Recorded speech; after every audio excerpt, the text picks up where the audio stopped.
ಇಲ್ಲಿ ರಾಮಾಯಣ ಮಹಾಭಾರತದಂತಹ ಶ್ರೇಷ್ಠ ಕಾವ್ಯಗಳು ಜನ್ಮ ತಾಳಿ ಇತಿಹಾಸದಲ್ಲಿ ಹಾಗೂ ಜನಮಾಸದಲ್ಲಿ ಹಾಸ್ಯಮುಖಾದವು.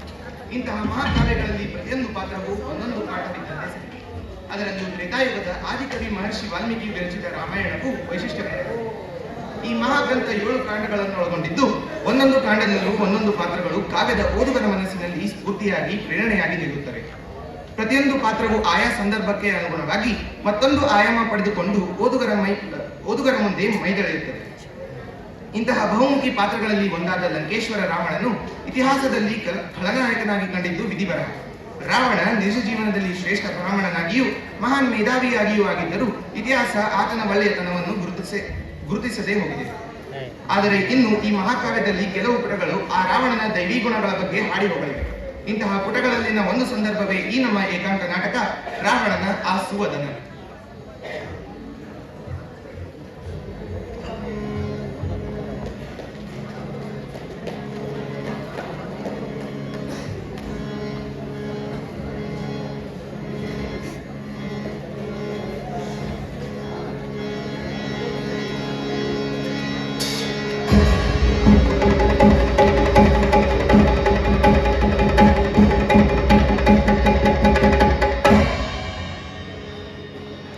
जय जय राम सीता राम जय जय राम सीता राम जय जय राम सीता राम जय जय राम सीता राम जय जय राम.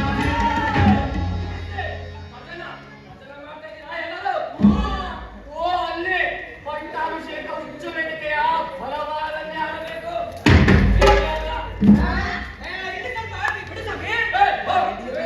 जय जय राम सीता राम जय जय राम सीता राम जय जय राम. ಸೂರ್ಯವಂಶ ಸಂಜಾತ ರಘುಕುಲ ತಿಲಕ ದಶರಥ ಮಹಾರಾಜನ ಪುತ್ರ ಶ್ರೀರಾಮಚಂದ್ರ ಮಹಾಪ್ರಭುಗಳ ಪಟ್ಟಾಭಿಷೇಕದ ಮಹೋತ್ಸವಕ್ಕೆ ದೇಶ ವಿದೇಶಗಳಿಂದ ಆಗಮಿಸಿದ ಸಮಸ್ತರೆಲ್ಲರಿಗೂ ಸ್ವಾಗತ ಸುಸ್ವಾಗತ. जय जय राम सीता राम जय जय राम सीता राम जय जय. ಒರೆ ಕಾಲಕ್ಕೆ ತಂದವರು ಓ ಅಲ್ಲಿ ಕುದುರೆ ವಾಹನ ಎದುರುಗಡೆಯ ಎಡವಾದ ನಿಲ್ಲಿಸಬೇಕು. ಬೆಳಗಿಂದ ಬಿಸಿ ಮಾರಾಯ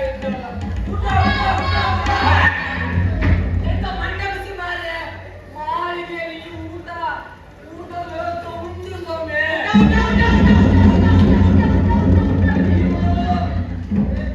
ಊಟಕ್ಕಾಗಿ ನೂಕಲು ಮಾಡಬೇಡಿ ಸ್ವಾಮಿ, ದಯವಿಟ್ಟು ಸಾಲಾಗಿ ಹೋಗಿ. जय जय राम सीता राम जय जय राम सीता राम जय जय राम सीता राम.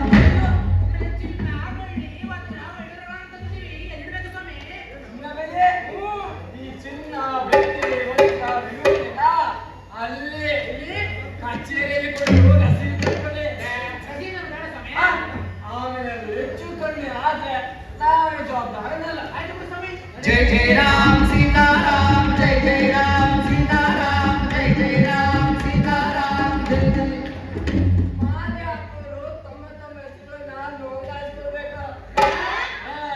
ಎಷ್ಟು ಜನ ಬಂದಿದ್ದೀರಿ ಸ್ವಾಮಿ, ಒಂದು ಊರಿನಿಂದ ಒಬ್ಬರಿಗೆ ಮಾತ್ರ ಅವಕಾಶ. ಗೊತ್ತಿದ್ದ ನಡೀರಿ. जय जय राम सीता राम जय जय राम सीता राम जय जय राम सीता राम. ವಾಹನಗಳಲ್ಲಿ ಒಂದು ವಿನಂತಿ, ತಮ್ಮ ಕುದುರೆಗಳನ್ನು ಪ್ರತ್ಯೇಕ ಸ್ಥಳಗಳಲ್ಲಿ ಏರಿಸಬೇಕು.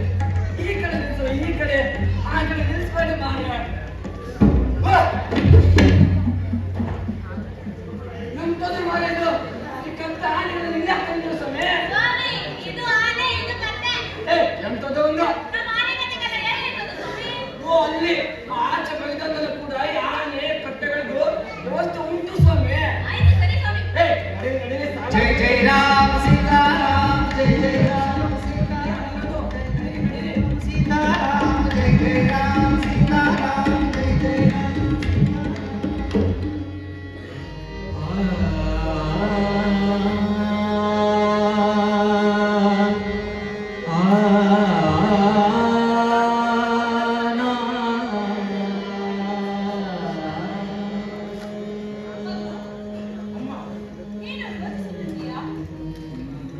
ನನ್ನ ಬಹುಕಾಲದ ಕನಸು ನನಸಾಗುವ ಕಾಲವಿದು.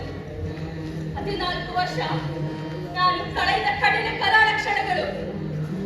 ಮಗ ಸೊಸೆಯರ ಹಾಗೆ ಕಾದು ಕಾದು ಈ ಕೌಸಲ್ಯ ಕಣ್ಣುಗಳಿಗಾದ ಶ್ರಮ ನಿಟ್ಟುಸಿರುಗಳಿಗೆಲ್ಲ ಇಂದು ಇದು ಶ್ರೀ ರಾಮ.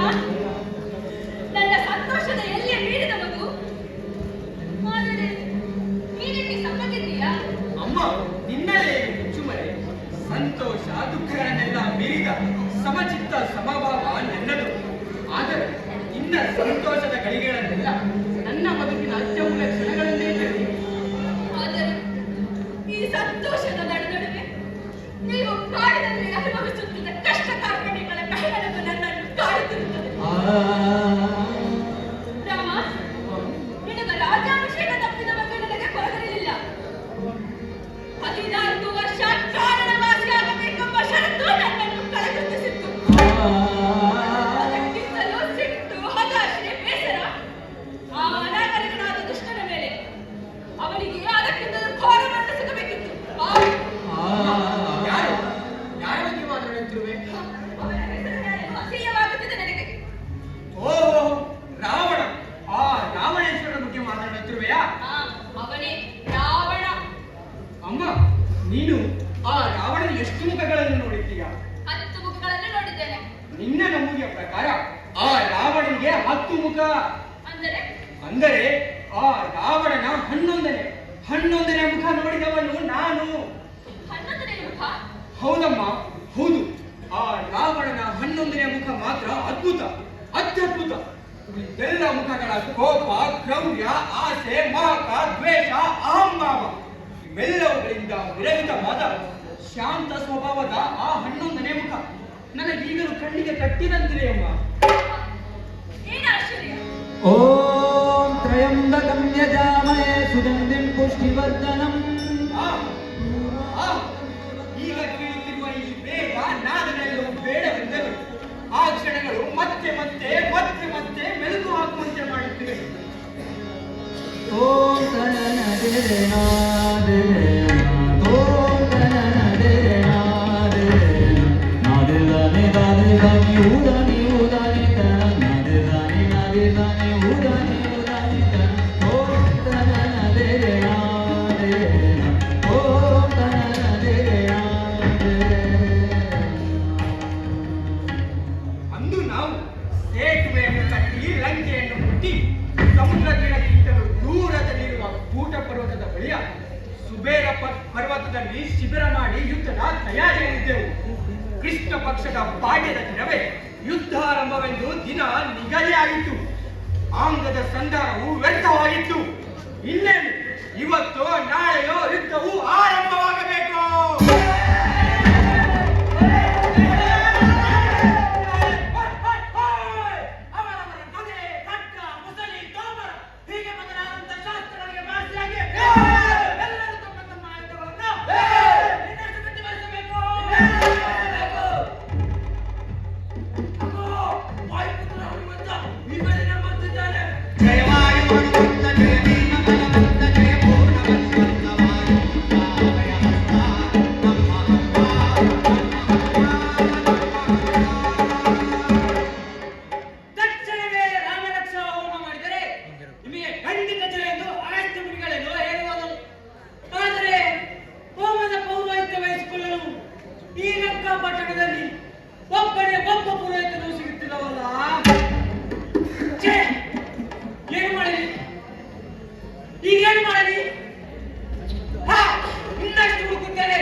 ಅತ್ತಿಕಾಯ, ವೀರಾದಿ ವೀರರಾದ ದೇವಾಂತಕರ ಪ್ರಜಾಹಸ್ತ, ಹೀಗೆ ಮುಂತಾದ ಕುರಿತ ಸಂಚಕಾರಿ ಸೈನ್ಯ ಅವರೊಂದಿಗಿದೆ. ಎಂದೂ ಸೋಲರೆಯ ಬಲಿಷ್ಠ ದಶಗ್ರೀವ, ಹೆಜ್ಜೆ ಹೆಜ್ಜೆಗೂ ಅಪಾಯ, ಕ್ಷಣ ಕ್ಷಣಕ್ಕೂ ಕಾರ್ಯ ಮನಕ್ಕರೆ. ಮುನಿವರನೇ ಹೇಳಿದ ಮಾತುಗಳಲ್ಲಿ ಧರ್ಮ ಸೂಕ್ಷ್ಮ ಅಡಗಿದೆ. ಆಕ್ರೋಶದ ಹೋಮ ಮಾಡಿ ಯಾರಾದರೂ ಪುರೋಹಿತರು ತಮಗೆ ನಂಬಿಕೊಳ್ಳುವಂತ ಕಟ್ಟಲೆ ಶ್ರೇಯಸ್ಸು ಖಂಡಿತ ನಮಗೆ ಜಯ.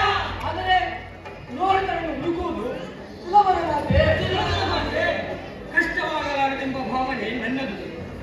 ಅಗಸ್ತ್ಯ ಮುನಿಗಳ ಅಭಿಪ್ರಾಯ ಕೇವಲ ಅಭಿಪ್ರಾಯದಂತೆ ತೋರದೆ ಉಪದೇಶದಂತೆ ತೋರುತ್ತಿದ್ದು ಅದು ಸರಿಯಣ್ಣ. ಆದರೆ ಯಾರ ಯಜ್ಞಾದಿಗಳನ್ನು ಮಾಡಲು ಸಕಲ ವೇದ ಶಾಸ್ತ್ರ ಪಾರಂಗತರಾದ ಪಂಡಿತೋತ್ತರ ಪುರೋಹಿತರು ಇಲ್ಲಿ ಯಾರಿದ್ದಾರೆ? ಇದು ಮಾತ್ರ ಗೊತ್ತಿದ್ರೆ ನಾವು ಊರಿನ ಪುರೋಹಿತರನ್ನು ಕರೆತರಬಹುದಾಗಿತ್ತು. ಆದರೆ ಇಲ್ಲೀಗ ಹೋಮಕ್ಕೆ ಬೇಕಾದ ಬಿಲ್ಪತ್ರೆ, ದರ್ಭೆ, ತುಳಸಿ, ಗೋಮಯ, ಗೋಮೂತ್ರ ಸಿಗ್ತದೋ ಇಲ್ಲ. ಅಗೋ ಹನುಮಂತ,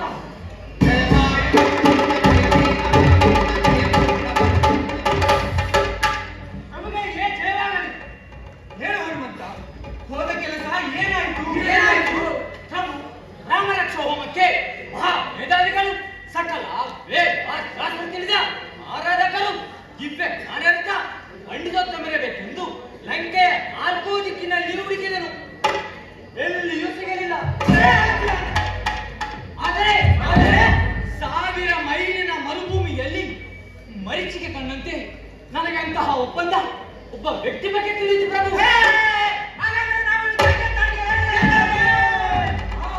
ಹನುಮಂತ, ಅವರನ್ನು ಬರ ಹೇಳಿಯಾ? ಹೇಗೆ ಹೇಳಿ ಪ್ರಭು? ಏನಾಯ್ತು? ತಿನ್ನಲು ಯೋಗ್ಯವಾದ ಮಾಗಿದವನು, ಕೈಗೆ ಬಿದ್ದವನು, ಆ ಸಮರ್ಥ ವ್ಯಕ್ತಿ ಬೇರೆ ಯಾರು ಅಲ್ಲ, ನಮ್ಮ ವೈರಿಯಾದ ಲಂಕಾಧಿಪತಿ ರಾವಣ. ಹನುಮಂತ, ನೀನು ಸರಿಯಾಗಿ ವಿಚಾರಿಸಿದೆಯಾ? ಬೇರೆ ಯಾರು ಸಿಗಲಿಲ್ಲವೇ? ನನಗೂ ಅದೇ ಆಶ್ಚರ್ಯ. ಅಣ್ಣ, ಆ ದುಷ್ಟಕಂತ ಅಷ್ಟು ಮೇಧಾವಿ. ಹೌದು ಲಕ್ಷ್ಮಣ, ಆ ರಾವಣ ಅಂತಿಂಥ ಮೇಧಾವಿ ಅಲ್ಲ, ಅಪ್ರತಿಮ ಮೇಧಾವಿ. ಋಗ್ವೇದ, ಯಜುರ್ವೇದ, ಸಾಮವೇದ, ಅಥರ್ವವೇದಗಳನ್ನು ಅರಿತು ಕುಡಿದ ಪಂಡಿತೋತ್ತಮ. ನಮ್ಮ ಯಜ್ಞಕ್ಕೆ ಸಮರ್ಥನು ಅವನೇ, ಯೋಗ್ಯನು ಅವನೇ. ಆದರೆ ಪ್ರಭು, ನಿಮ್ಮೆಲ್ಲರ ಸಂದೇಹಗಳಿಗೆ ಉತ್ತರ ಸಮಯ ಬಂದಾಗ ಸಿಗುವುದು. ಆದರೆ ಕೆಟ್ಟವರಲ್ಲೂ ಒಳ್ಳೆಯ ಭಾವನೆ ಇರಬಾರದೆಂದು ಇಲ್ಲವಲ್ಲ. ಆಗಿದ್ದಾಗಲೇ ಹನುಮಂತ ತಕ್ಷಣವೇ ರಾವಣನಲ್ಲಿ ದೂತನಾಗಿ ಹೋಗಿ ರಾಮರಕ್ಷದ ಹೋಮನ ಪೌರೋಹಿತ್ಯವನ್ನು ವಹಿಸಿಕೊಳ್ಳಲು ಆಹ್ವಾನ ನೀಡುವ. ಅಪ್ಪನ ಪ್ರಭು,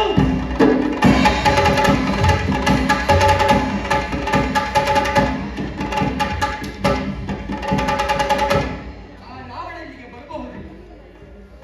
ನನಗೆ ಯಾಕವನ ಬಗ್ಗೆ ಎಂತ ಜಮರ ಇದು. ಹೋಗಿ ಅವನನ್ನು ನಮ್ಮ ಅಮ್ಮಗೆ ಕರೆದರೆ ಅಲ್ಲ ಕರೆದರೆ ಖಂಡಿತ ಬರೋದಿಲ್ಲ. ಮೊದಲೇ ನಂಗೆಯನ್ನು ಸುಟ್ಟ ಕೋಪದಲ್ಲಿ ಹಾಗೆ ಇದೆ. ಈಗ ಅಲ್ಲಿ ಹೋದ್ರೆ ಮಂಗಳಾತ್ ಮಾಡ್ಕೊಳ್ತಾನೆ. ಹಾಗಾದ್ರೆ ರಾಮರಕ್ಷ ಹೋಮ ನಡೆಯುವುದಿಲ್ಲವೇ? ಸೀತಾ ಮಾತೆಯನ್ನು ಕರೆದವರು ಸಾಧ್ಯವೇ ಇಲ್ಲವೇ?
ಧರ್ಮ.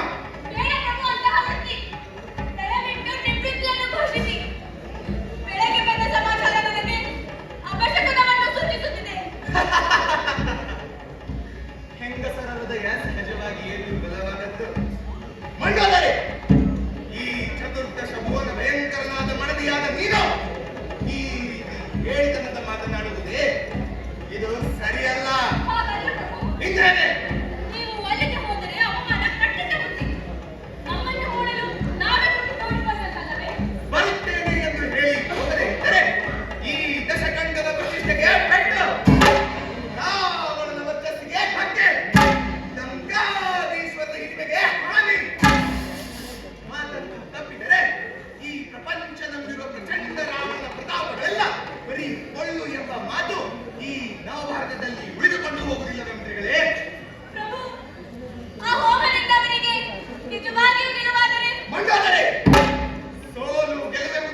ಒಳಗಡೆ ಇಲ್ಲವಾದ ಪ್ರಭು ಹೌದೇ?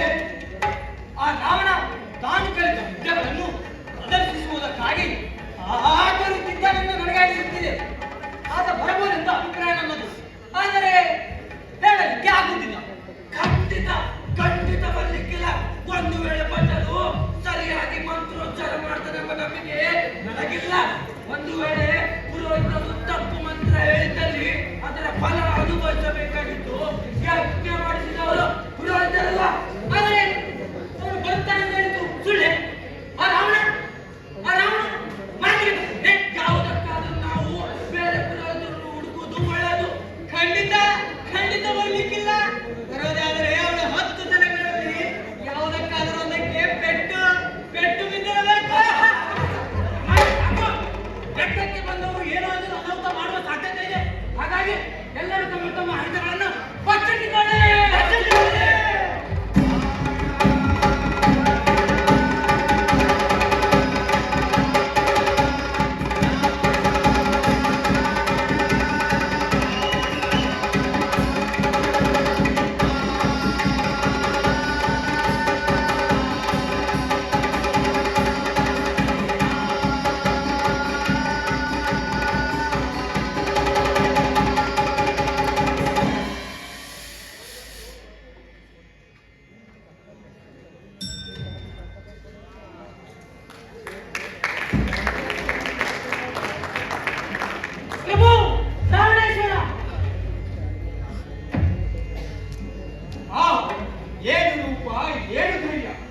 ಏನು ಕಾಂತಿ, ಏನು ಶಕ್ತಿ!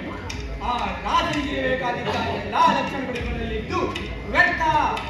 ಒಂದು ವೇಳೆ ಅಧರ್ಮವು ಇವನಲ್ಲಿ ಬೇರುವುದೇ ಇದ್ದರೆ ಇವನು ಇಂದ್ರನನ್ನೇ ರಕ್ಷಿಸುತ್ತಿದ್ದನೋ ಏನೋ.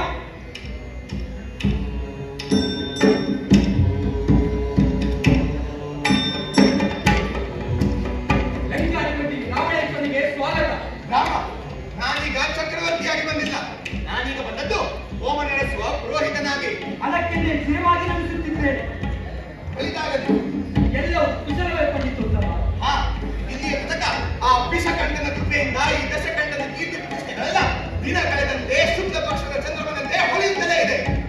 ರಾಮರಕ್ಷಣಾ ಹೋಮದ ಪೌರಾಹಿತ್ಯವನ್ನು ತಾವಹಿಸಿಕೊಂಡಿದ್ದು ನಮ್ಮೆಲ್ಲರಲ್ಲೂ ಸಂತಸವನ್ನು ತಂದಿದೆ. ಸರಿ, ಹಾಗಾದರೆ ಮೊಳಗಲಿ ಶಂಕದ ನಾದಗಳು.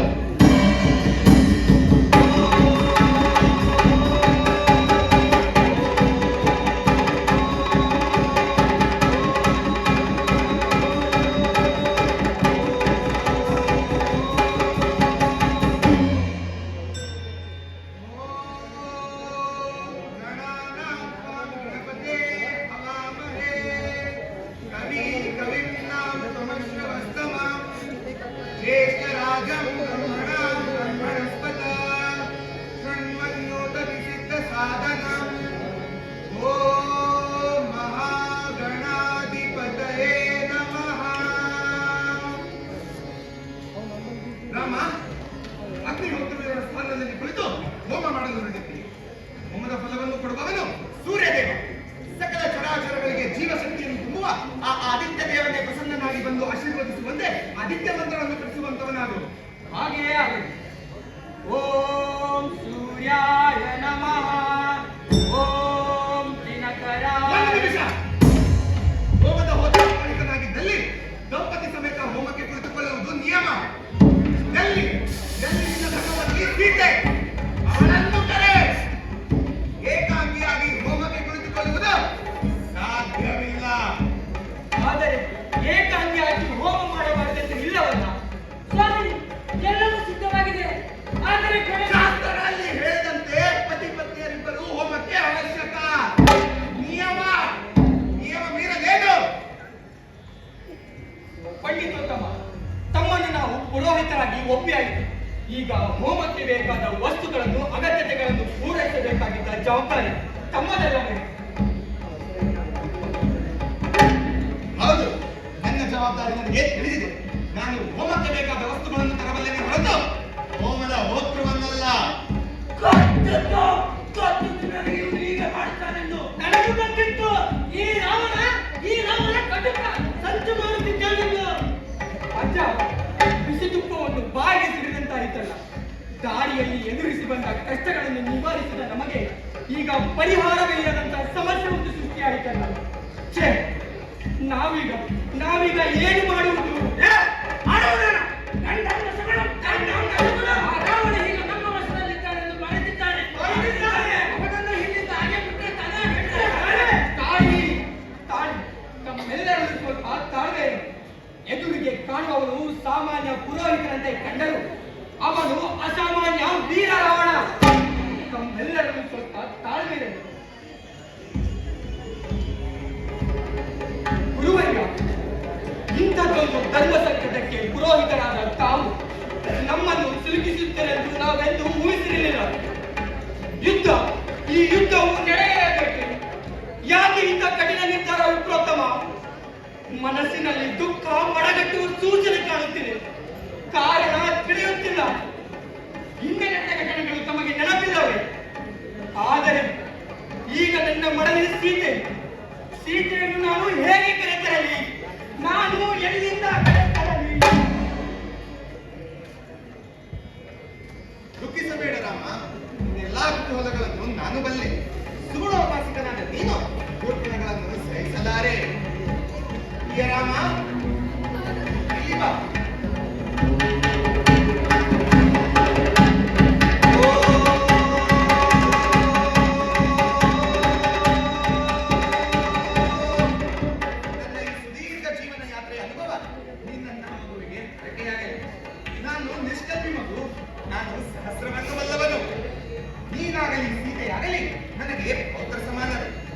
ನಿನ್ನನ್ನಾಗಲಿ ಸೀತೆಯನ್ನಾಗಲಿ ನಾನೆಂದು ವಿರೋಧ ಭಾವದಿಂದ ಕಂಡವನಲ್ಲ ಮಗು. ಆದರೆ ರಾಮ, ನನ್ನ ಈ ಭೌತಿಕ ದೇಹಕ್ಕೆ ಅಂತ್ಯ ಹೊಂದಬೇಕಲ್ಲ. ಆ ದಿನ ನಿನ್ನ ಅಜ್ಜನ ಹಿಂದಿನ ಸಂತಾನದ ಕೊಂಡಿಗಳನ್ನು ನನ್ನ ತಾರುಣ್ಯ ಬಲವೆಂಬ ಖಡ್ಗದಿಂದ ಶಿರ ಕಡೆಯಲು ಹೋದಾಗ ಬಿದ್ದ ಶಾಪ ನನ್ನ ಮನಸ್ಸಿನಲ್ಲಿ ಇನ್ನೂ ಹಚ್ಚ ಹಸಿರಾಗಿದೆ. ಒಂದೊಮ್ಮೆ ನನ್ನ ವಂಶದಲ್ಲಿ ಜನಿಸುವ ರಾಮನಿಂದಲೇ ನಿನ್ನ ಅಂತ್ಯ.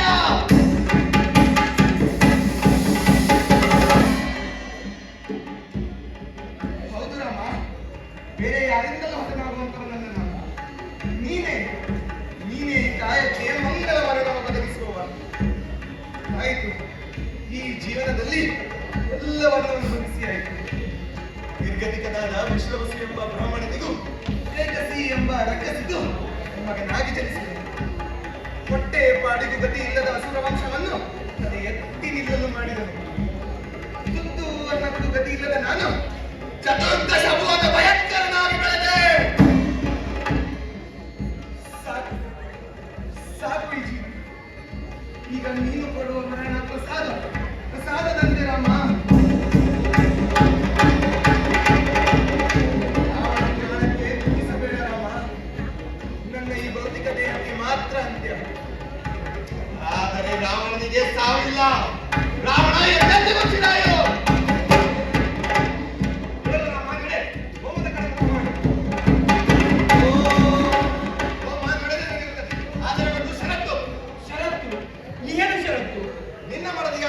ನಾನು ಹೋಮಕ್ಕೆ ಮಾತ್ರ ಕಳಿಸುತ್ತೇನೆ. ಹೋಮ ಮುಗಿದ ಕೂಡಲೇ ಅವಳನ್ನು ಮತ್ತೆ ಅಶ್ವತ್ಥವನಕ್ಕೆ ಬಿಡುವಂತ ವ್ಯವಸ್ಥೆಯನ್ನು ಮಾಡಿಕೊಳ್ಳುತ್ತೇನೆ. ಅವಳು ಮತ್ತೆ ನಿನ್ನಂತವಳಾಗಬೇಕಾದರೆ ನನ್ನನ್ನು ಯುದ್ಧದಲ್ಲಿ ಸೋಲಿಸಿ ನನ್ನ ಮರಣಾನಂತರವೇ ಅವಳನ್ನು ಕೊಂಡೊಯ್ಯಬೇಕು. ಇಷ್ಟು ದಿನಕ್ಕೆ ಒಪ್ಪಿಗೆ. ಅದಕ್ಕಿಂತ ತಾನೇ ಈ ಹೋಮ.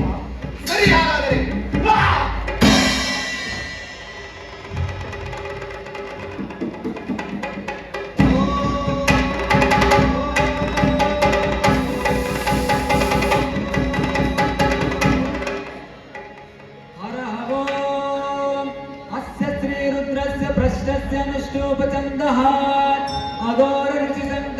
मूर्ति स्वरूपो योऽसो आदित्यः परम पुरुषस्य येषो रुद्रा देवता अग्निक्रतु चरमाय मिष्टिकायातं शतरुद्रीय च पापे अभिषेके च विनियोगः त्रैलोक्य संपदालक्ष्य सम्मुलेखन वित्तये सच्चिदानंद रूपाय ब्रह्मणे शिवाय नमः.